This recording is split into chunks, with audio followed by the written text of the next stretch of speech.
दिनांक 5 ऑगस्ट 2025 रोजी जिल्हा स्त्री रुग्णालय वाशिम येथे प्रसूतीकरिता भरती असलेल्या श्वेता पडघन यांचा डॉक्टर लोकांनी दुर्लक्ष करून हलगर्जीपणामुळं दुर्दैवी मृत्यू झालेला आहे आणि त्या मृत्यूच्या दुसऱ्याच दिवशी याबद्दलची तक्रार पोलीस स्टेशन वाशिम शहर येथे सुद्धा दिलेली आहे, परंतु त्याच्यावर कुठलीच कार्यवाही झाली नाही। म्हणून आम्ही सर्व पीडितांचे नातेवाईक आणि सामाजिक संघटनेचे पदाधिकारी सर्व समाजाच्या वतीने श्वेता अजय पडघन हिला न्याय मिळण्यासाठी उपविभागीय अधिकारी वाशिम इथे आलेले आहोत। उपविभागीय अधिकारी अग्रवाल साहेबांची चर्चा केली।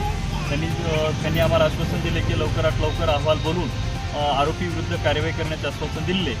आश्वासनाप्रमाणे तात्काळ कार्यवाही न झाल्यास वाशिम जिल्ह्यावर आंदोलन करण्याचा विविध सामाजिक संघटनेच्या वतीने आम्ही इशारा देतो।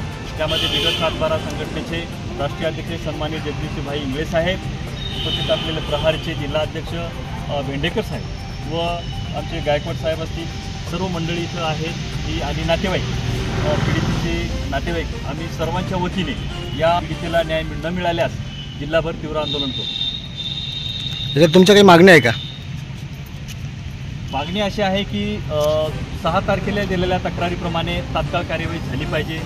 तक्रारीमध्ये नमूद केल्यानं जी की पीडित व्यक्ती आहे ती व्यक्ती ही अनुसूचित जाती जमातीची असल्यामुळे त्याच्यात ॲट्रॉसिटी लागली पाहिजे। यासह अनुसूचित जातीतील व्यक्तीवर अन्याय अत्याचार झाल्यानुसार त्यांना जे काही शासकीय आर्थिक मदत मिळते ती अनुसूचित जाती जमाती आयोग, सामाजिक न्याय विभाग या विभागातून जे मयत मुलगी झालेली आहे, तिचे पती, 2 मुलं म्हणजे एक मुलगी एक मुलगा अशा पद्धतीचा हा परिवार आहे। या परिवाराचं पुनर्वसन झालं पाहिजे। तिचे पती अजय पडघाने यांना शासकीय सेवेत घेतलं पाहिजे आणि त्यांच्या भविष्यासाठी पुनर्वसन करून त्यांना 25 लाखाची आर्थिक मदत शासनाने केली पाहिजे, ही आमची मागणी आहे।